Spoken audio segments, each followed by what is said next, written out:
Louvado seja o nome do Senhor. Amém? Graça e paz, amada igreja. Amém?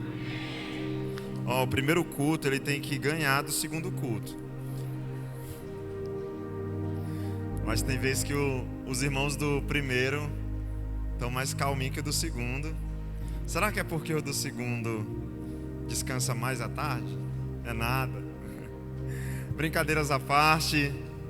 Você que nos assiste pela internet, você que está aqui nesse culto, seja bem-vindo em nome de Jesus. Eu sei que a gente tem um feedback positivo das redes sociais. Agora mesmo, cumprimentando uma irmã, ela falou que assistia o culto de outro estado, né? Então, louvado seja Deus, e hoje está aqui no culto. Eu sei que nós temos o poder de alcançar através das mídias sociais as vidas das pessoas. Que o Senhor fale ao seu coração. Amados, um final de semana extraordinário. Como a irmã Késia falou, tivemos o batismo hoje pela manhã. Tem gente aqui que estava no batismo nas águas? Chacoalha a mão aí para me ver. Amém. Daqui a pouquinho, antes do momento da ceia, a gente vai fazer a entrega dos certificados para vocês. E eu tenho uma boa notícia. Vocês que batizaram serão os primeiros a ceiar. Amém? Estarão na ordem aí para serem honrados por esse momento. Afinal de contas, os demais já tiveram a vez dele. Amém? Igreja do Senhor, vamos orar mais uma vez? Vamos orar mais uma vez? Curve a sua cabeça, feche seus olhos. Senhor, meu Deus e meu Pai, nós apresentamos esse culto diante do Senhor. Obrigado, meu Deus, por cada homem, mulher, jovem, criança, idoso neste culto. Eu oro para que, da forma do Senhor, como Tu queres, meu Deus, o Senhor fale à Tua igreja. Que nós não voltemos para casa, meu Deus, sem ouvir a Tua voz. Que nós não voltemos para casa sem sermos direcionados pelo Senhor. Que nós não voltemos para casa, meu Deus, sem sermos tocados pela Tua poderosa presença.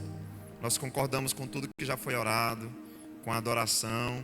E eu quero declarar, meu Deus, que o Senhor possa nos conduzir, nos direcionar com graça, com misericórdia. Que o Senhor tenha misericórdia da minha vida mais uma vez.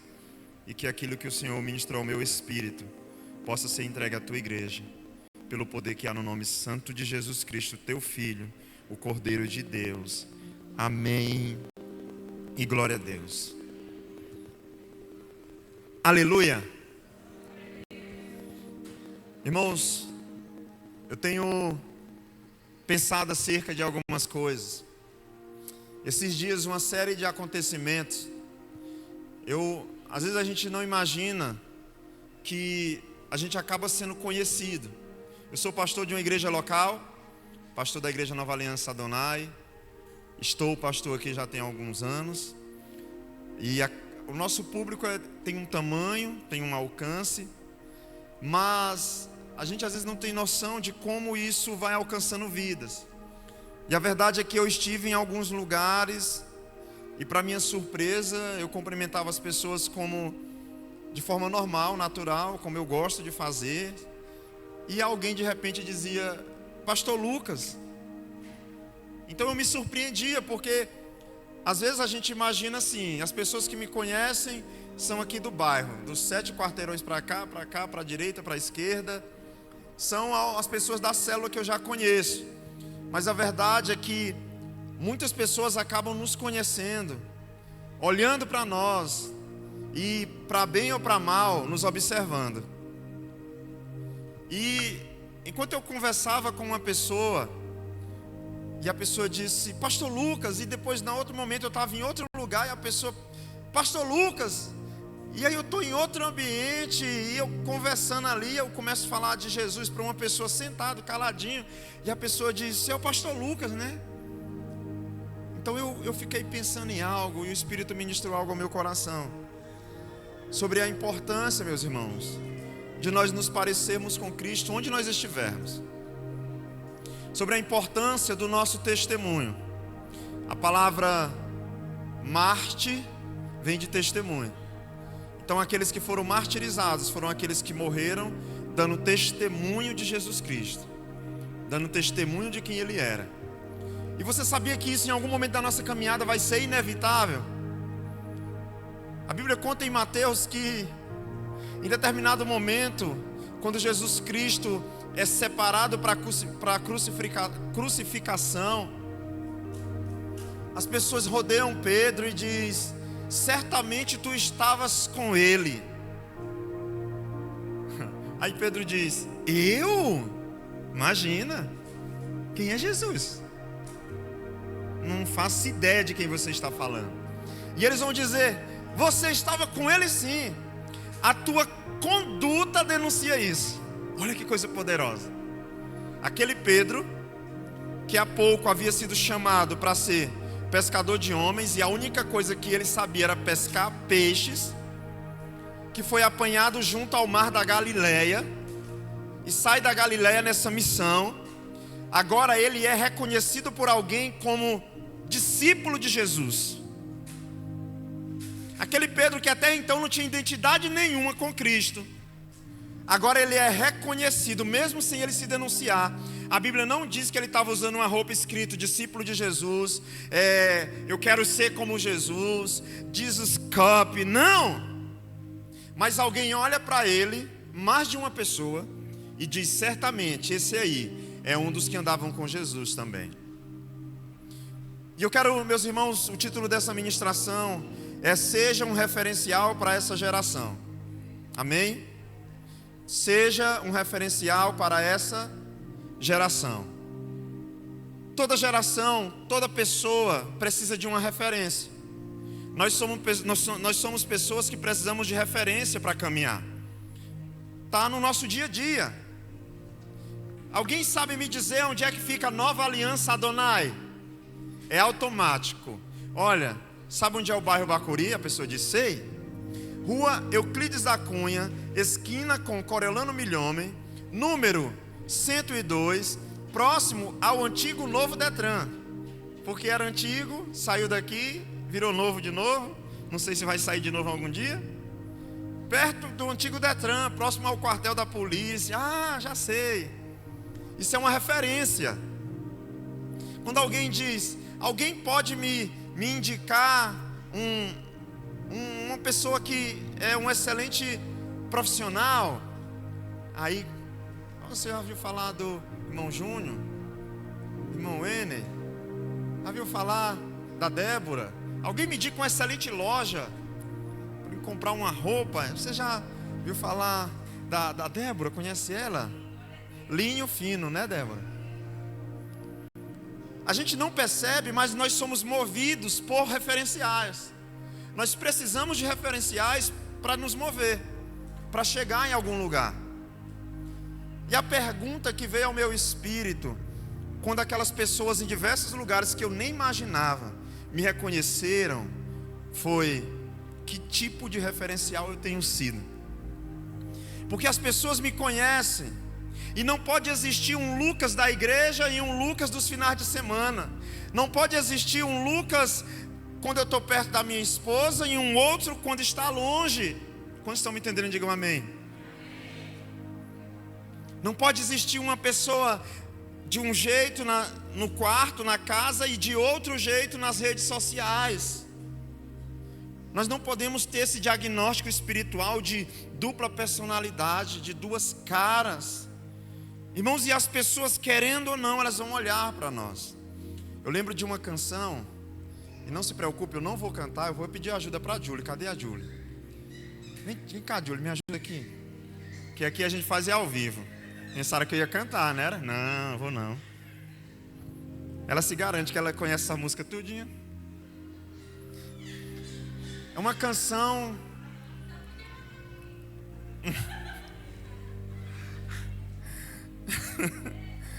Gente, eu não posso cantar em público, porque a glória tem que ser para Deus.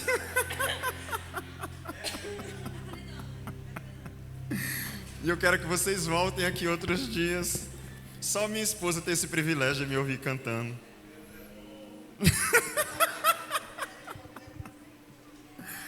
Só ela. Tem uma canção que diz: sonda-me, Senhor, e me conhece. Quebranta o meu coração. Transforma-me conforme a tua palavra e enche-me que até em mim se ache só a ti. Essa canção, irmãos, ela é muito bíblica, mas é muito bíblica, sabe? Porque o Senhor nos sonda, o salmista diz isso, que Ele nos sonda, Ele nos conhece, e Ele vai falar: quebranta o meu coração por diversas vezes, e ser transformado pela palavra de Deus é tudo que Deus quer que nós sejamos. E Ele diz assim: e enche-me até que em mim se ache só a ti. Uau! Isso é o apóstolo Paulo falando. Vivo não mais eu, mas Cristo vive. Então, vamos adorar um pouquinho com essa canção, um pouquinho. O refrão pode ser, Julie, só pra gente. O refrão dela diz, ou essa parte aqui, sonda-me, Julie, diz assim: como um farol que brilha à noite, como ponte sobre as águas, como abrigo no deserto, como flecha que acerta o alvo. Agora eu queria que você, ao escutasse essa parte dessa canção, pensando em você. Esquece o pastor Lucas, que às vezes a gente escuta essa canção e diz: é mesmo, Deus, manda o pastor Nonato, como, né? E a gente vai pensando, manda o Luiz Hermínio, manda mesmo, Deus, Luciana Subirá. Eu queria que você trouxesse essa canção para você, amém? Por favor, me ajuda, Júlio. Vai ser só na capela. Capela, é na capela. Sonda-me, Senhor, e me conheces, quebranta o meu coração, transforma-me conforme a tua palavra, e enche-me até que em mim se ache só a ti. Então, usa-me, Senhor. Usa-me como um farol que brilha à noite. Vou cantar baixo. Ponte sobre as águas, como abrigo no deserto, como flecha que acerta o alvo. Quero ser usado da maneira que te agrade, em qualquer hora e em qualquer lugar. Eis aqui a minha vida, usa-me, Senhor, sonda-me. Amém? Louvado seja Deus. Obrigado, Júlio. Obrigado.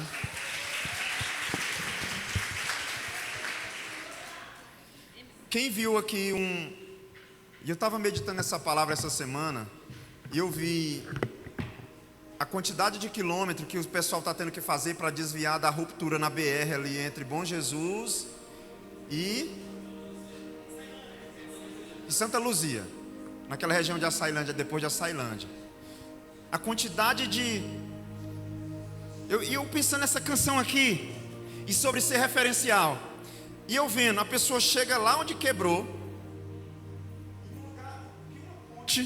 poderia fazer uma ponte tão simples.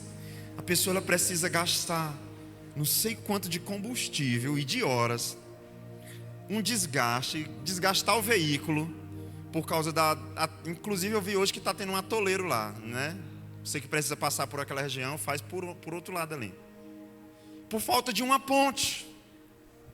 Por falta de uma ponte. O que é uma ponte para quem está de um lado do rio e precisa chegar até o outro? O que é um farol para um navegante? Para alguém que precisa de um referencial. Os barcos modernos, irmãos, eles mostram se tem rocha abaixo, se essa rocha está a 3 metros, acho que é sonar, irmão Júnior? 3 metros, 5 metros, se tem peixe, dá para ver até se tem peixe. As caravelas de antigamente não existia isso. Você sacudia no mar de um lado para o outro, a única esperança sua era um farol com óleo de baleia. Porque sem um farol você estava sem norte, você estava à deriva. Então a importância de um farol para um navegante, de um lugar para dizer vem para cá, como ponte sobre as águas, como um abrigo no deserto. O que é eu nunca pude andar no deserto, apesar de que tenho vontade. Eu já pude andar nas dunas ali do Lençóis Maranhense. E é incrível, muita gente se perde lá. Porque a areia, ela parece a mesma coisa, para todo lado, ela não tem referencial. E um abrigo é fundamental. De dia o deserto é quente demais, à noite ele é muito frio. O clima desértico é assim: dia quente demais, noite muito frio. O que é um abrigo para alguém no deserto? Meus irmãos, e meditando nisso, eu lembrei da fala do que o Espírito me confrontou quando as pessoas me reconheceram. E eu lembrei, assistindo aquela reportagem, eu fiquei pensando como nós podemos ser referencial para essa geração. Eu quero que você feche os teus olhos por alguns segundos. Feche os teus olhos. E eu queria te convidar a criar na tua mente a cena que eu vou te descrever. Se você pudesse agora imaginar a tua família com os teus olhos fechados. A gente fecha os olhos justamente para conseguir conjecturar, para conseguir construir algumas imagens. Imagina agora o ambiente da tua casa, a tua família. Ou melhor, talvez o teu ambiente de trabalho, a sala de aula sua. Imagina você diante dos teus filhos, diante do teu esposo, da tua esposa. Imagina você diante dos teus pais, dos teus amigos. E imagina agora você olhando para frente, vendo uma gigantesca placa onde está escrito: precisamos de referenciais para essa geração. E eu quero te perguntar qual é a tua resposta para isso. Será que nós estamos diante de uma igreja que está pronta para ser um referencial para essa geração? Será que nós estamos diante de uma igreja que está pronta para ser um referencial para a sua casa, para os seus filhos, para a sua família? Por favor, abra os seus olhos. No livro de Atos, capítulo 11, verso 26. Atos 11, 26.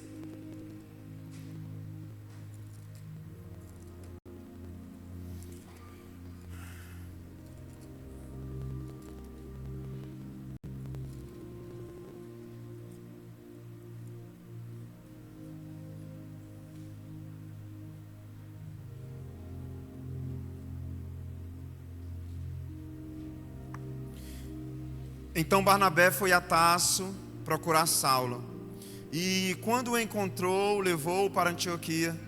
Assim, durante um ano inteiro, Barnabé e Saulo se reuniram com a igreja e ensinaram a muitos. Em Antioquia, os discípulos pela primeira vez foram chamados cristãos.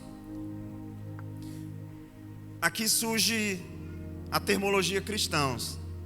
Dentro de um cenário em que Paulo é encontrado, dentro de um cenário em que Barnabé é encontrado, dentro de um cenário em que a igreja se reunia e muitos congregavam, e os discípulos foram pela primeira vez chamados cristãos, ou pequenos cristos.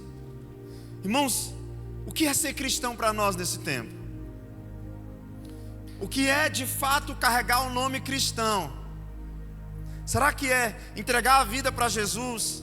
Tem muita gente tentando ser cristão e talvez tenha sido uma cópia não autêntica, sabe, convencida de autenticidade, mas precisa ainda de muita coisa.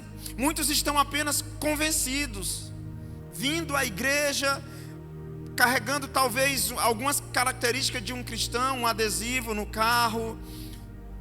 Aliás, eu sei que tem um adesivo da igreja no carro, irmão, nos ajude, viu? Se você colocou no carro da empresa, né? Eu digo porque esses dias eu vi assim uma cena. Talvez você colocou um adesivo no carro, mas outra pessoa usa, um cunhado seu. Só que quem está vendo não sabe. Aí ele diz: é assim que os crentes da Nova Aliança faz. Um dia desse tinha uma mulher no trânsito e o outro buzinou com ela e ela mostrou o dedo do meio. Acho que ela tinha feito a unha, né? Então acho que ela tinha acabado de sair do salão e ela pensou: vou mostrar minha unha. Ela mostrou logo a do dedo do meio, porque eu acho que era a que estava maior, em mais destaque. Aí eu digo: meu Deus, que cena triste. Quando ela acelera, está o adesivo da igreja. Sabe quando a gente quer desver uma coisa? não era o da Adonai, mas era da Nova Aliança.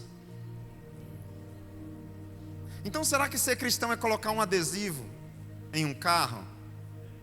É usar uma camisa escrito Marca da Paz? Tem coisas, irmãos, que nos marcam. Tem acontecimentos na nossa caminhada que marcam as nossas vidas.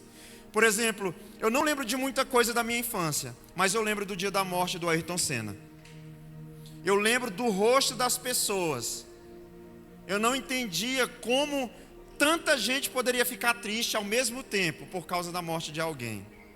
Eu ainda não entendia o que ele representava. Eu não tinha assistido às outras corridas dele, porque ele já tinha um tempo que ganhava, que corria. Mas eu lembro da tristeza no olhar das pessoas. Eu lembro daquele ambiente cinzento no céu. Eu lembro da tristeza profunda. E apesar de não lembrar de muita coisa, eu consigo lembrar daquele dia. Eu acho que era um 1º de maio. A morte do meu pai é um episódio que me marcou muito. A data do casamento, o nascimento dos meus filhos. Tem muitas coisas, episódios que nos marcam. Talvez um acidente, uma cirurgia. Mas, meus irmãos, como o nosso encontro com Cristo nos marcou? Como o nosso encontro com Cristo nos marcou? A Bíblia diz que a primeira vez que os discípulos foram chamados cristãos foi em um ambiente onde eles se reuniam, onde eles estavam ensinando a muitos, e aqueles que estavam ali estavam aprendendo.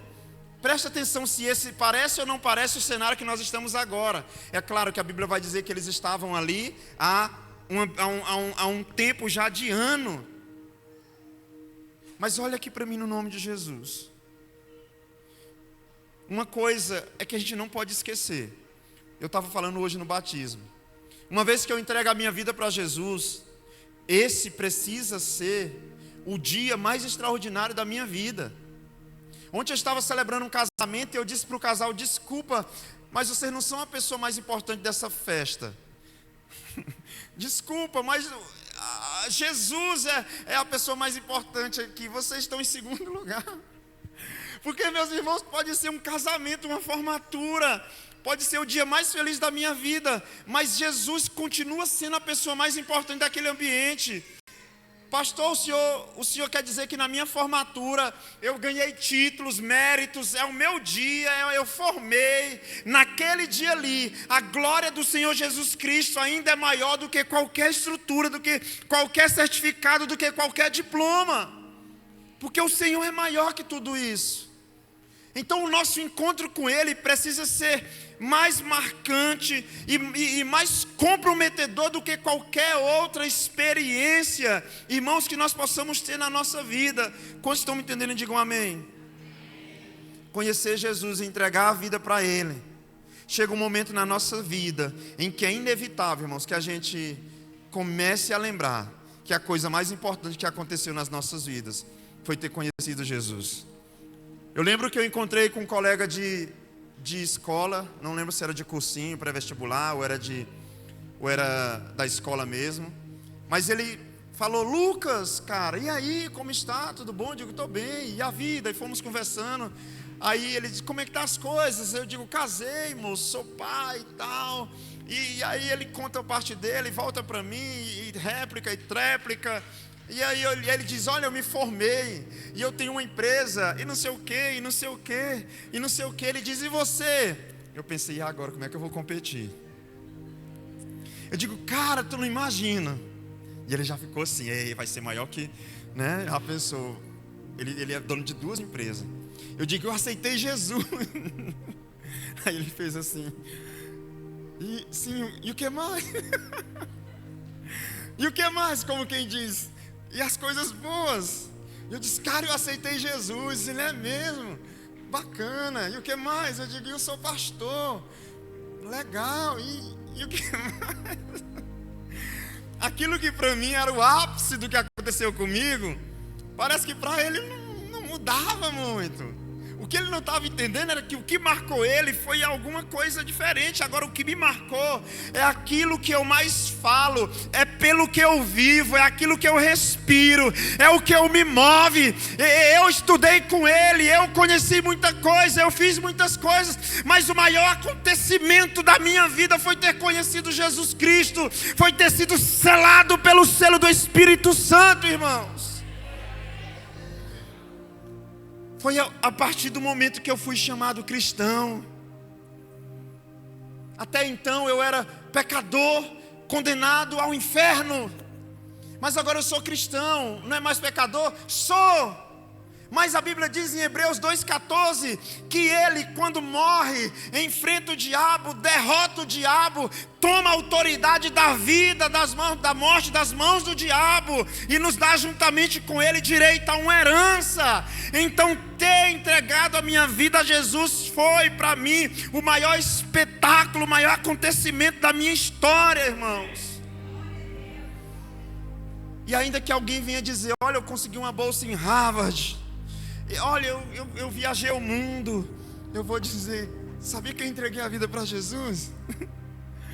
Porque eu entendo que Ele vem antes dos meus títulos, Ele vem antes das minhas conquistas, Ele vem antes de todos os degraus que eu possa subir. Se eu subir é por causa dEle, se eu estou subindo é para alcançá-lo. Irmãos, nada pode fazer parte do meu discurso e dar mais ênfase do que a parte em que eu conheci a Cristo, do que a parte onde eu comecei a servi-lo, do que o grande momento em que eu pude ser chamado cristão. A gente vive na expectativa de ser chamado profissional que a gente está estudando. Oh meu Deus, eu quero formar logo doutor fulano. Eita Jesus, chega logo o dia de eu ser chamado doutor. Meu Deus, eu quero que chegue o dia de eu ser chamado professor. Eu quero que chegue o dia de eu ser chamado boss, patrão, chefe. Eu quero que chegue o dia. Meus irmãos, você já parou para pensar que chegou o dia onde você pôde ser chamado cristão? Onde quando o diabo olha para nós, olha para ti, ele vê uma identificação de Jesus Cristo na tua vida. Ele vê uma aparência de Jesus Cristo na tua vida. Pedro, tu é um dos que estavam com ele. Não, eu não. Sim, gente, vem. E eu imagino a cena. Venham, abra sua Bíblia aí para você ver comigo. Mateus capítulo, abra primeiro Mateus, capítulo 26. E eu gosto desse texto porque muitas vezes eu me considero nesse texto. Em muitos momentos eu me acho parecido com o que aconteceu aqui. Claro que eu espero não estar negando Jesus. Mas é que às vezes, de repente, Mateus 26, 73.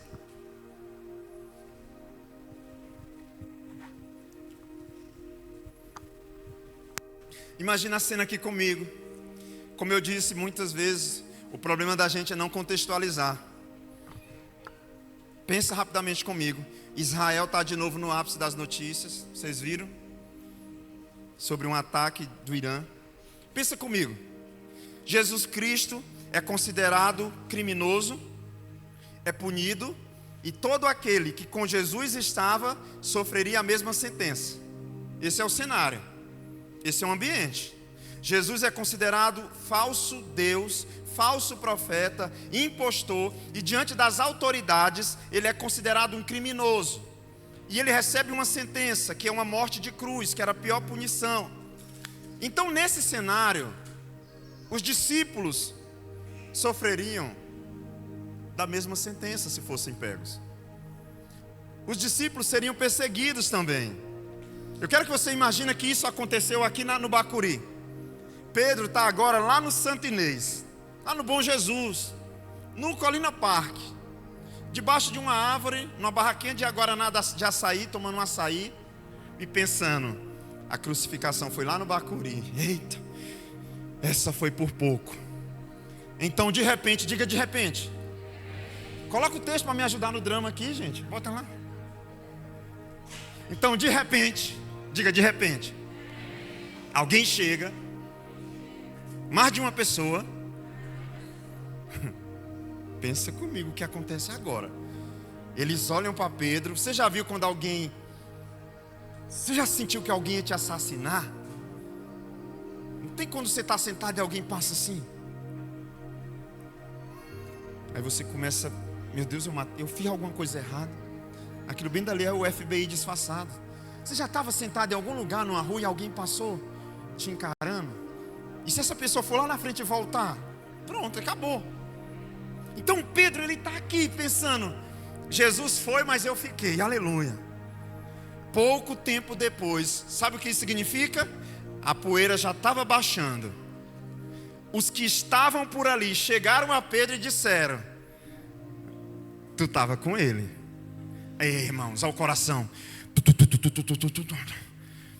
estava com ele, ele derruba o guaraná de açaí dele da mão. Puf.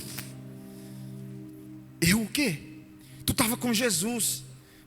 Você besta, rapaz. Estou aqui tomando de boa meu guaraná, calorzão. Não, gente, vem. Ele estava com ele. Eu o quê? Ei, oh. Tu estava com ele. Tu estava com ele. Esse aí é um dos que estava com ele. Ei, gente, ei, calma. Negócio é... Tu quer quanto? Certamente você é um deles. Aí ele pensa: é uma roupa que eu tô, I love Jesus? Será que é uma blusa que eu tô que está escrita I love Jesus? Será que é o meu jeito? Será que é o meu corte de cabelo? E eles dizem assim: olha, certamente você é um deles. O seu modo de falar o denuncia. Meu Deus, como eu pensei nesse texto esses dias. Gente, esse cara aqui até certo tempo atrás, nada do que ele falava, nada do que ele vivia ia fazer ele parecido com Jesus. Até certo tempo ele era mais um, mas ele aceitou um convite, ele caminha com Jesus e agora ele é agora ele é encontrado como alguém que andava com ele. E a Bíblia não diz que era por causa de uma camisa que estava escrita I love Jesus, mas certamente é um deles. O seu modo de falar o denuncia. Você é o irmão Pedro, o missionário Pedro. Eu te vi pregando. Você é o Wesley, o irmão Wesley, que fez a audição do Ministério de Louvor. Irmão Fagner, eu te vi lá no Goiás. Eu te vi lá no Goiás. É semana passada.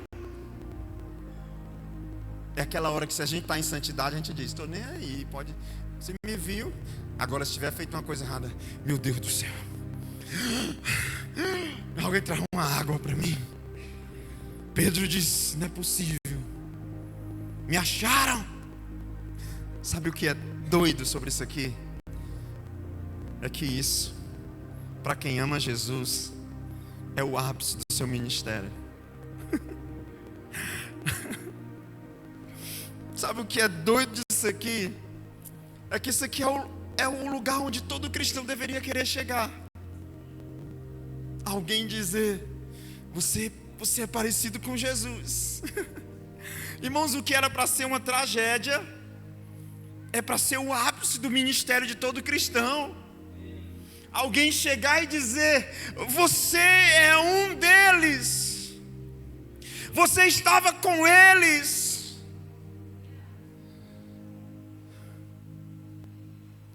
Anote aí. É importante ser parecido com Jesus nesse tempo. Diga: é importante ser parecido com Jesus.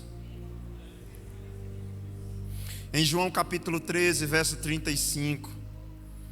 Eu vou mencionar alguns textos bíblicos. O pessoal da mídia me ajuda, por favor. Vocês são sempre excelentes. Já está aqui. João 13, 35 diz: nisso, ou deste modo, todos saberão que sois meus discípulos, se vocês amarem uns aos outros. Você já observou que a gente às vezes, como é que é ser um cristão? A Bíblia diz: se amar uns aos outros.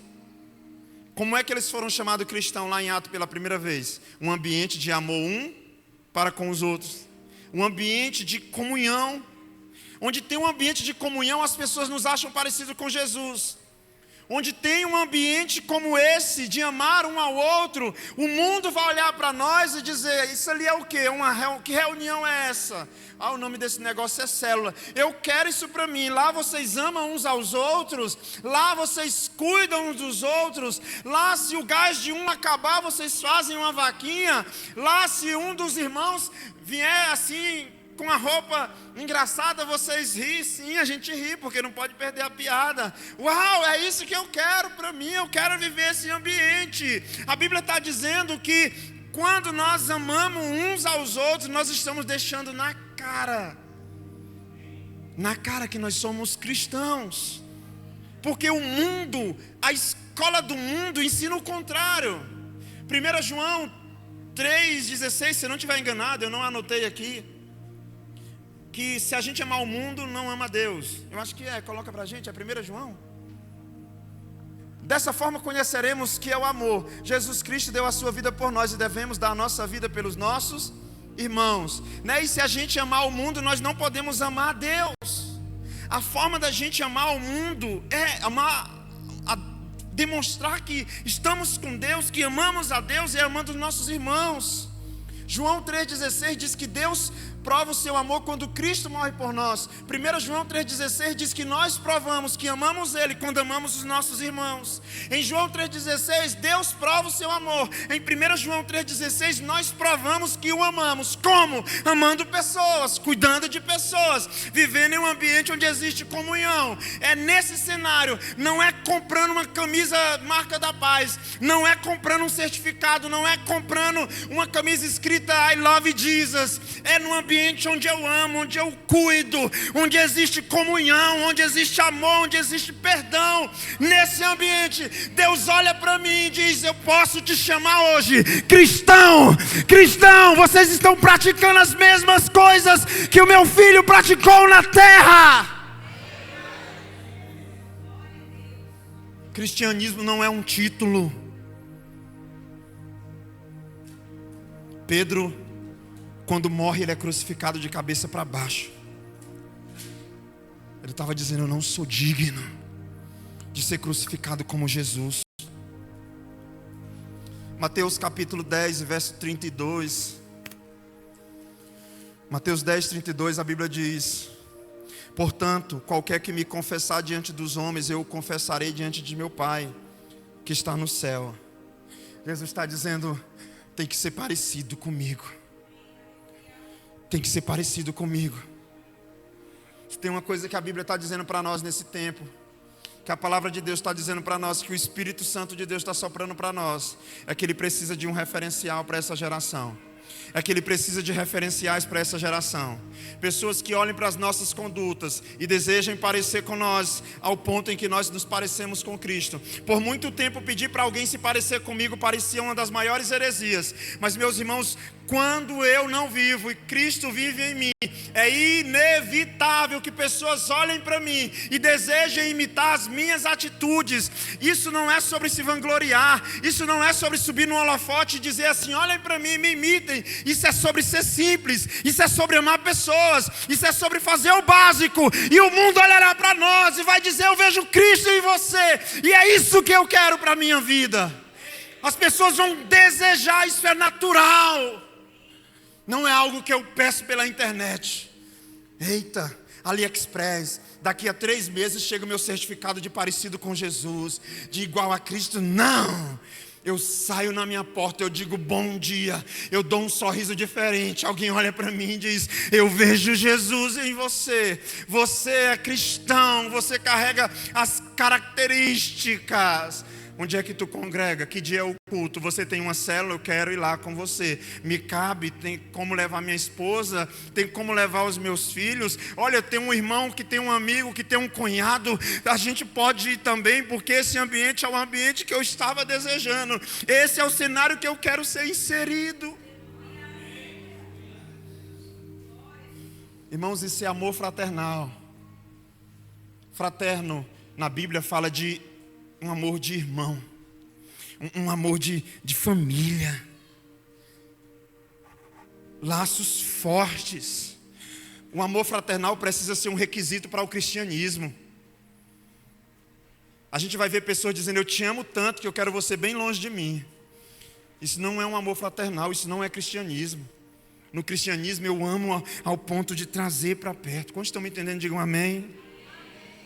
No cristianismo eu amo ao ponto de cuidar, eu amo ao ponto de me importar, eu amo ao ponto de abdicar a minha vida, abrir mão da minha vida. O que é um mártir? Um mártir é alguém que abre mão de todos os seus conceitos, das suas paixões por causa de Cristo. E mártir é um testemunho. Então, irmãos, é muito simples. Eu dou o testemunho de Jesus, o mundo olha para mim. John Wesley, quando perguntado sobre o que ele fazia para atrair tantas pessoas, ele disse: nada, eu me ponho em chamas apenas e as pessoas vêm me ver queimando. Eu não estou buscando isso, não é algo que eu quero. Eu me ponho em chamas e o mundo chega perto para ver isso. Eles querem ver essas chamas na minha vida. Nós precisamos de referenciais para essa geração. Nós precisamos que os nossos filhos olhem para nós e desejem o nosso ministério. E desejem ser parecidos conosco. Todas as vezes que nós mencionamos a palavra discipulado, parece que vem um peso sobre a igreja, sobre o ambiente que a gente está. A gente facilmente faz uma associação da palavra discipulado com pastor, com líder, com supervisor. Mas deixa eu te falar, discipular na Bíblia é tornar parecido. O que Paulo está fazendo no texto que a gente leu com Barnabé é tornar as pessoas parecidas com Jesus. Discipular é tornar parecido. Irmãos, nesse momento, um pai está numa mesa de bar discipulando seu filho. Ele está lá bebendo e levando o seu filho para aquele mesmo ambiente. Isso é discipulado, isso é tornar parecido. Nesse momento, uma mãe, um irmão, alguém está tornando alguém parecido com ele para as coisas erradas. Chegou o tempo da igreja do Senhor fazer discípulos. Chegou o tempo da gente ser intencional nisso. Chegou o tempo da gente buscar o Senhor e o mundo olhar para nós e desejar isso.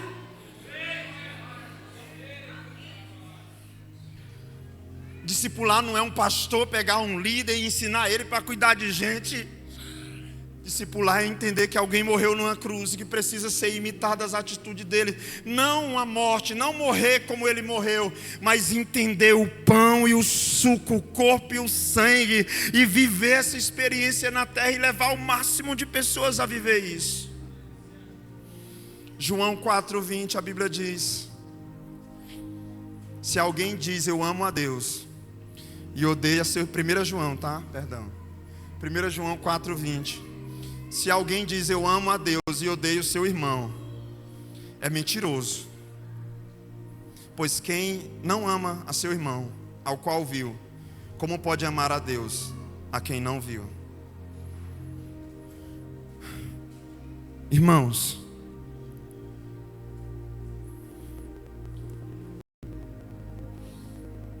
o que tinha em Antioquia? O que tinha naquele lugar de diferente? Por que pela primeira vez eles são chamados cristãos?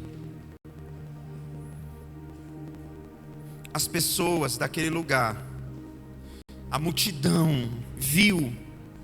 E o que aquela multidão viu? O que aquela multidão percebeu? Que aquelas pessoas estavam reunidas em amor. Elas estavam reunidas em amor. E aquele ambiente é um ambiente que a única forma de ser explicado é o cristianismo. Me diga uma coisa, seja bem lúcido para me responder, mas não me responda. Dê um nó no teu juízo. De que outra forma uma reunião de gente, de pessoas como essa, poderia concordar em um assunto, se esse assunto não fosse Jesus? Se você tiver uma boa resposta, me fale no final do culto. De que outra forma um grupo de pessoas como esse, com pensamentos diferentes, ideologias diferentes, pensamentos políticos partidários diferentes, gosto diferente, time de futebol diferente, de que outra maneira nós poderíamos estar reunidos sem ter confusão? De que outra forma nós poderíamos concordar todos com um só assunto? Isso é ser cristão. Isso é entender que nós somos o povo que nos identificamos com Jesus E estamos nos nossos passos, buscando todos os dias sermos parecidos com Ele. Não é sobre sermos diferentes, mas é sobre entendermos a oração dele em João 17, a fim de que todos sejam um.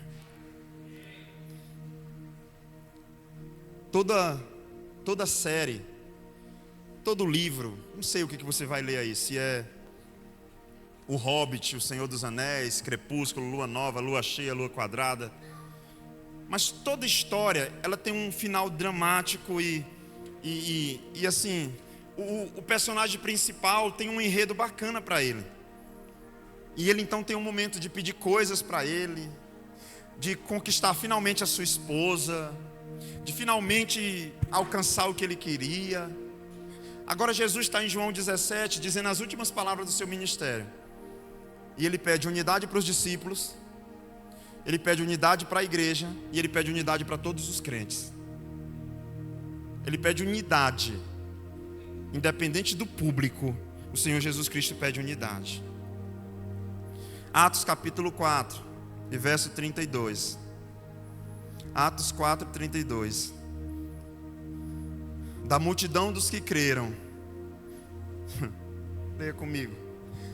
Da multidão dos que creram, uma era a mente e o coração. Ninguém considerava sua coisa alguma. Tudo era de todos.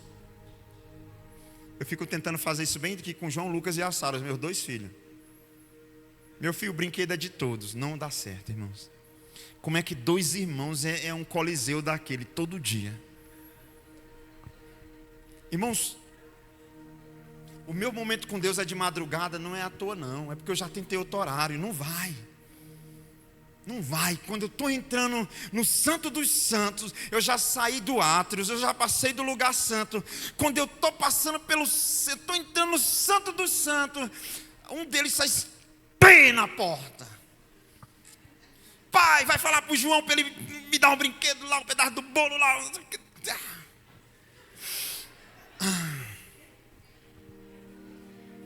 Sara, já que o papai vai.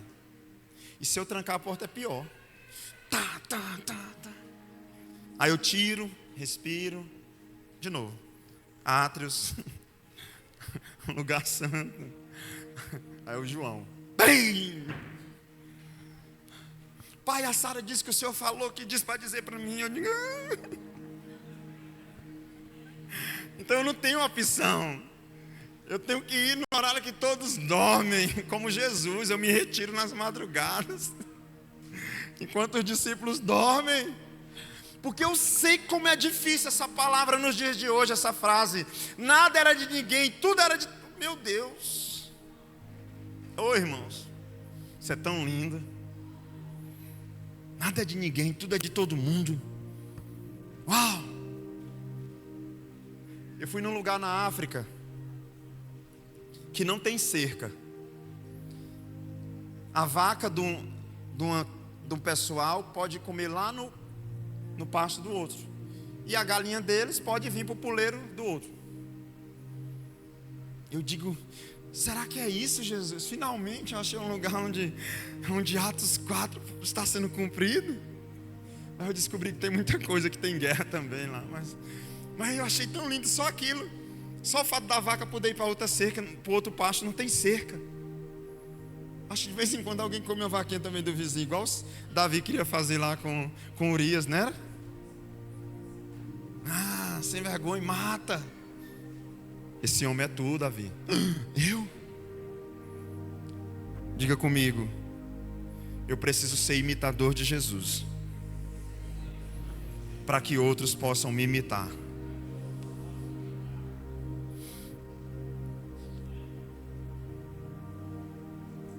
Eu preguei por muito tempo dizendo: olhe para Jesus, olhe para Jesus, olhe para Jesus. E glória a Deus por essa pregação. Mas será que em determinado momento a gente não está fugindo da responsabilidade de dizer para as pessoas: olhem para mim porque eu estou buscando imitar Jesus? Será que muitas vezes isso não é um discurso vazio, por medo de querer se parecer com Jesus?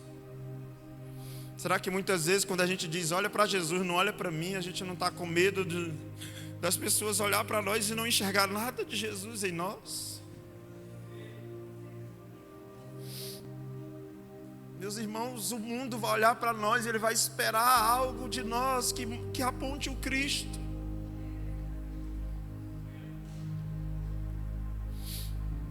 Paulo chega o momento do ministério dele em Coríntios 1:11, 1 Coríntios 11, que ele diz: sejam meus imitadores.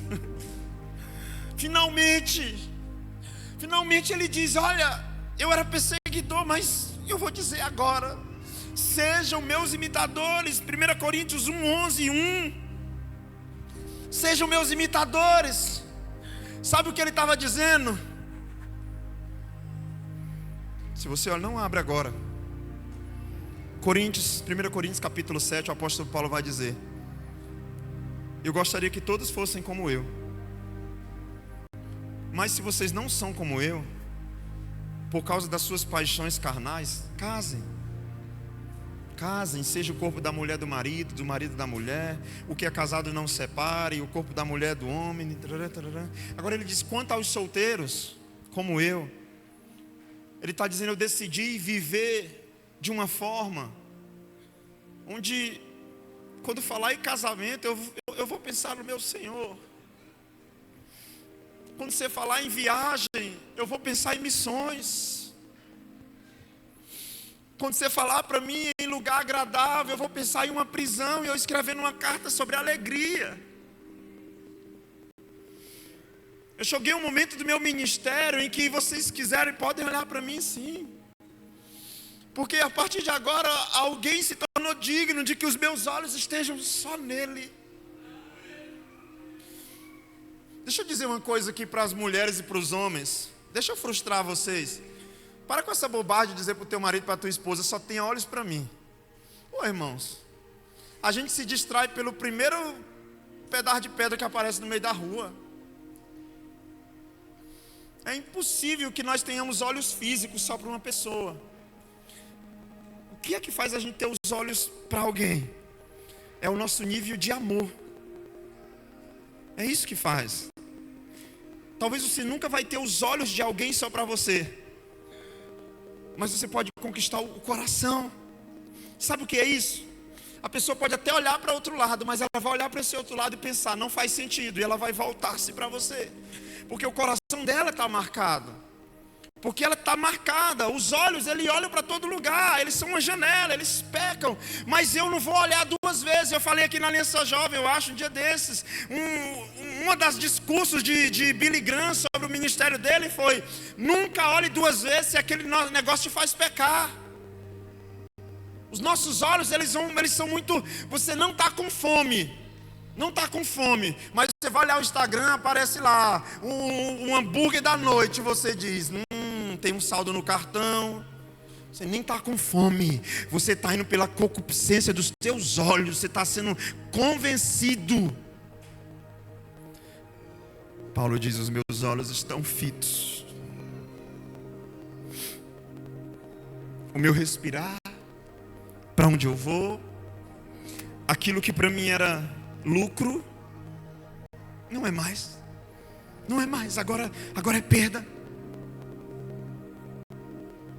Ele estava dizendo: eu não converti apenas momentaneamente, eu converti a minha vida. Tudo em mim agora é para Ele.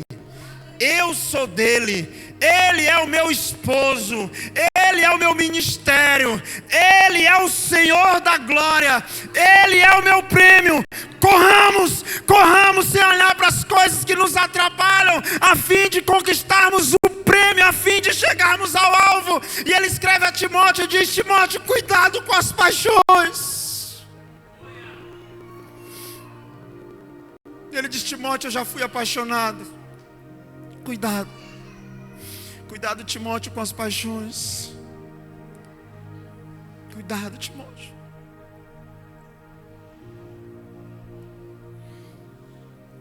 Irmãos, Eu tenho dito nas minhas orações lá em casa: os meus filhos não precisarão de outro referencial de pai, eles têm em casa. A minha esposa não precisará de outro referencial de marido, ela tem em casa. E eu sei como é doloroso fazer essa oração, porque eu estou me colocando na cruz, eu estou mortificando o meu eu estou dizendo: eles podem olhar para mim e extrair de mim coisas que pareçam com Jesus Cristo. Fecha os teus olhos essa semana no ambiente de trabalho, dentro da tua casa, na tua sala de aula, e veja um grande letreiro, talvez em neon, com uma luz bem clara, onde está escrito: precisamos de referencial para essa geração.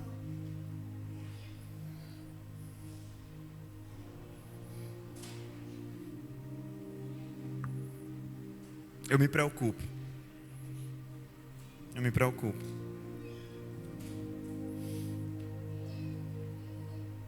Será que eu sou um cristão imitável?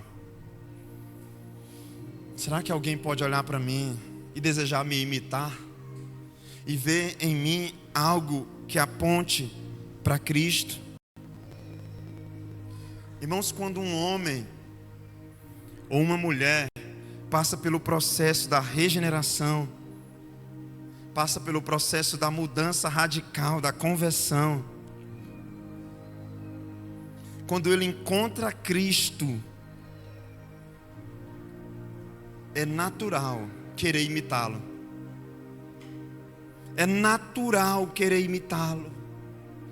Porque eu descobri que tem algo mais precioso, eu descobri um tesouro precioso. É natural que eu quero imitá-lo. É natural que eu precise aprender dele. Diga comigo: eu preciso aprender dele. Anote aí, por favor. Anote aí.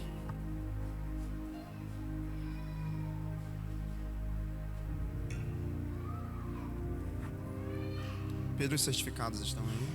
Vamos fazer agora.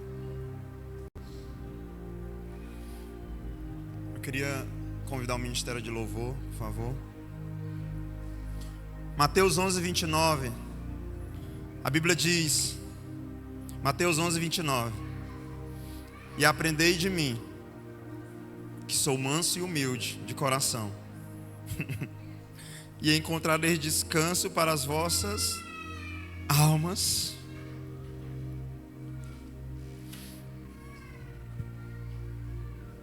Aprendei de mim.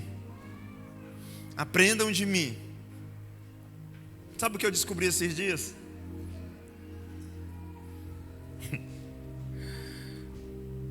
Que eu preciso melhorar muito o meu nível de confiar em Deus. Muito.